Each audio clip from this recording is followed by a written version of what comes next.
melafazkan niat di setiap kali hendak melakukan ibadah seperti sholat, puasa, wudhu, dan yang semisal dengannya, ini adalah perbuatan bid'ah yang diada-adakan di dalam syariat Islam. Banyak referensi Maroji yang menyebutkan hal itu. Dua di antaranya teman-teman nanti bisa lihat di dalam kitab Riyadhus Shalihin min kalami Sayyidil Mursalin di halaman 7, bab yang pertama, babul ikhlas wa ihdorin niyah fi jami'il amal. Di catatan kakinya, Ibnu Utsaimin rahimahullah beliau berkata, an-niyatu mahalluhal qalbu. Niat tempatnya di hati. Wala mahallalaha fil lisan fi jami'il a'mal, dan tempatnya bukan di lisan. Walihada kana man nataqa bin niyah 'inda iradati shalah awis shaum awil hajj awil wudu aw ghairi dzalik minal a'mal kana mubtadi'an qailan fi dinillah ma laysa minhu. Atau referensi Maroji yang kedua, teman-teman bisa cek di dalam kitab Minhatur Rabbaniyah fi Syarhil Arba'in An-Nawawiyah. Kitab Arba'in An-Nawawi sendiri dikarang oleh Imam An-Nawawi, ditulis oleh Imam An-Nawawi, kemudian disyarah oleh Syekh Shalih Fauzan. Belum berkata. Yang kedua, apa kata Syekh Shalih Fauzan? Lau sahha anil Imam Asy-Syafi'i falaysa hujjah. Kalaupun seandainya benar ya bahwa talafut bin niyah, melafazkan niat yang kemudian disandarkan kepada Imam Syafi'i, katakan seandainya itu benar, falaysa hujjah, tidak bisa dijadikan sebagai hujjah, argumentasi. Lianna Imam Syafi'iyya mujtahid yakhto wa yusib. Assalamualaikum warahmatullahi wabarakatuh. Alhamdulillah wassalatu wassalamu ala rasulillah wa ala alihi wa sahbihi wa man walah amma ba'du. Sahabat yang dimuliakan Allah subhanahu wa ta'ala, sangat jelas sekali dan semakin tampak bahwa dari kalangan Salafi Wahabi ini bukan pengikut dari sunnah Nabi Muhammad sallallahu alaihi wasallam. Akan tetapi mereka-mereka ini mengikuti apa yang menjadi tahqiq atau nalar dari Al-Utsaimin dan kemudian Shalih Fauzan. Mengapa demikian? Mari kita buktikan bahwa persoalan ini sebetulnya persoalan yang sangat begitu lama dan kemudian jawabannya sudah banyak. Akan tetapi pada sesuatu yang disampaikan Ustadz ini terkait dengan persoalan niat, ternyata argumentasinya bukan dalam persoalan hadis, akan tetapi dari tahqiq yang disampaikan Al-Utsaimin dan kemudian apa yang disampaikan Shalih Fauzan. Bahkan berani-beraninya mengkritik Al-Imam Asy-Syafi'i. Niat di setiap kali hendak melakukan ibadah seperti sholat, puasa, wudhu, dan yang semisal dengannya, ini adalah perbuatan bid'ah yang diada-adakan di dalam syariat Islam. Banyak referensi Maroji yang menyebutkan hal itu. Dua di antaranya teman-teman nanti bisa lihat di dalam kitab Riyadhus Shalihin min kalami Sayyidil Mursalin di halaman 7, bab yang pertama, babul ikhlas wa ihdorin niyah fi jami'il amal. Di catatan kakinya, Ibnu Utsaimin rahimahullah beliau berkata, an-niyatu mahalluhal qalbu. Niat tempatnya di hati. Wala mahallalaha fil lisan fi jami'il a'mal, dan tempatnya bukan di lisan. Walihada kana man nataqa bin niyah 'inda iradati shalah awis shaum awil hajj awil wudu aw ghairi dzalik minal a'mal kana mubtadi'an qailan fi dinillah ma laysa minhu. Dan kemudian gagal pahamnya juga persoalan talafut bin niyah itu, mereka pahami bahwa ini merupakan ijtihad dari Al-Imam Asy-Syafi'i. Yang kedua, apa kata Syekh Shalih Fauzan? Lau sahha anil Imam Asy-Syafi'i falaysa hujjah. Kalaupun seandainya benar ya bahwa talafut bin niyah, melafazkan niat yang kemudian disandarkan kepada Imam Syafi'i, katakan seandainya itu benar, falaysa hujjah, tidak bisa dijadikan sebagai hujjah, argumentasi. Lianna Imam Syafi'iyya mujtahid yakhto wa yusib. Dan kita buktikan ini sesuatu kegagalan dalam pola pikir dan kemudian cara memahami, dan kemudian juga mereka ini bukan pengikut sunnah Nabi, akan tetapi paling mentok mereka itu mengikuti prinsip yang ditawarkan oleh Al-Utsaimin dan kemudian Shalih Fauzan. Jelas kitabnya kitab hadis, akan tetapi yang dibawakan adalah tahqiq dan kemudian kitab Minhatur Rabbaniyah karya dari Soleh Fauzan. Kalau kita bandingkan abadnya, ya sangat jauh lah. Apakah ini yang dikatakan salaf ketika mengikuti pendapat atau mengikuti prinsip yang ditawarkan oleh Soleh Fauzan dan kemudian Al-Utsaimin?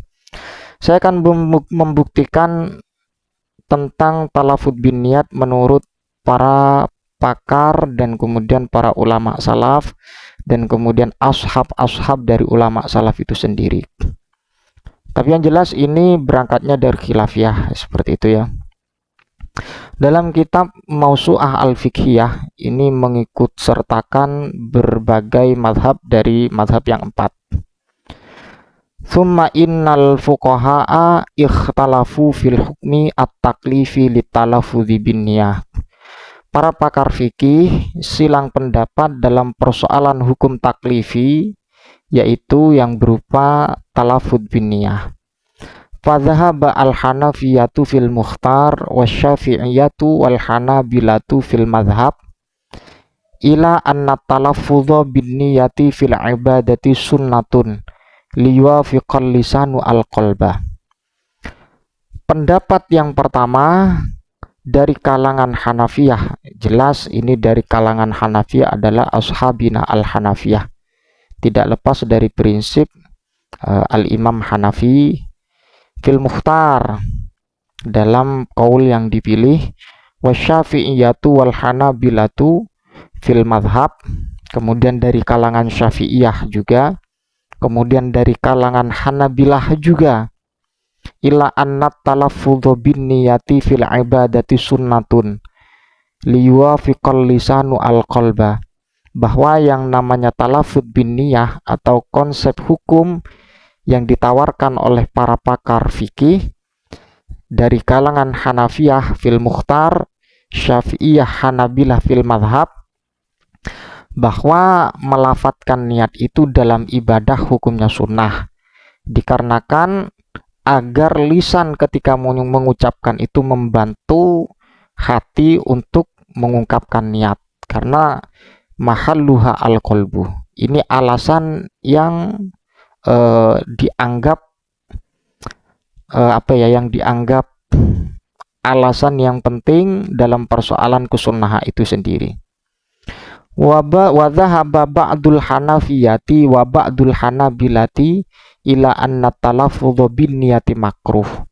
Dan kemudian sebagian dari kalangan Hanafiyah dan kemudian Hanabilah bahwa yang namanya talaffudz bin niyah itu makruh. Ini sebagian. Makanya saya tadi mengulas dari awal persoalan ini ada khilafiyah.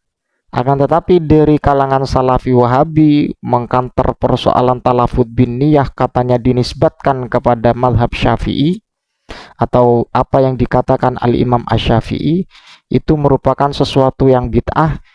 Ternyata itu pendapat dari Soleh Fauzan dan kemudian Al-Utsaimin dalam tahqiq Riyadhus Shalihin. Kemudian waqala al-malikiyatu bijawazi talaffudzi bin niyati fil ibadati. Kemudian dalam ranah kalangan Malikiyah diperbolehkan talafudz bin niyah. Ini hukumnya boleh-boleh saja di dalam persoalan ibadah. Wal aula tarkuhu, dan kemudian yang lebih utama untuk ditinggalkan ini dalam kalangan Malikiyah. Illal muwaswas atau illal muwaswas, kecuali orang yang terkena waswas. Fayustahabbu lahu at-talaffudzu liyadhhaba anhu al-labsuh.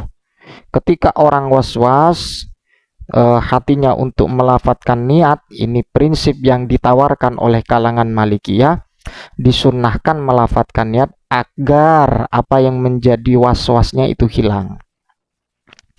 Ini persoalan-persoalan ini disampaikan para ulama salaf. Kalau memang benar-benar manhaj salaf, apakah ini mengikuti sunnah Nabi? Pastinya mengikuti sunnah Nabi lewat ijtihad istidlal. Jadi seperti itu. Dan kemudian kalau kita komparasikan dengan prinsip dari Wahabi yang mengutip pendapat Soleh Fauzan dan kemudian Al-Utsaimin, kira-kira kita mau pilih yang mana? apakah kita mau memilih ulama yang memang kategorinya ulama salaf atau kita pilih Shalih Fauzan dan kemudian Al-Utsaimin. Ini jelas, Salafi Wahabi itu tidak mengikuti sunnah Nabi, akan tapi paling mentok ulamanya yang dijadikan pedoman. Saya berani mengatakan paling mentok. Ya karena apa? Karena ada bukti yang memang sangat begitu tersebar ketika mengungkapkan Shalih Fauzan, Al-Utsaimin, Bin Baz, Albani. Ini ulama-ulama mereka. Padahal abadnya, masanya kapan? Ini bukan salaf, ini kholaf.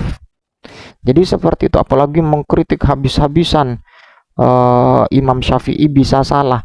Kalau Imam Syafi'i bisa salah, apalagi Shalih Fauzan, Al-Utsaimin, dan kemudian Bin Baz, Albani, ya wajib salah. Wajib salah ketika bertentangan dari prinsip yang ditawarkan ulama salaf, berarti wajib salah. Jadi seperti itu. Ini sekedar pengulasan yang mungkin tidak perlu lama saya mengulas, karena seringkali juga dibahas oleh dari kalangan-kalangan aswaja. Mudah-mudahan bermanfaat. Wallahul muwaffiq ila aqwamit thoriq. Assalamualaikum warahmatullahi wabarakatuh.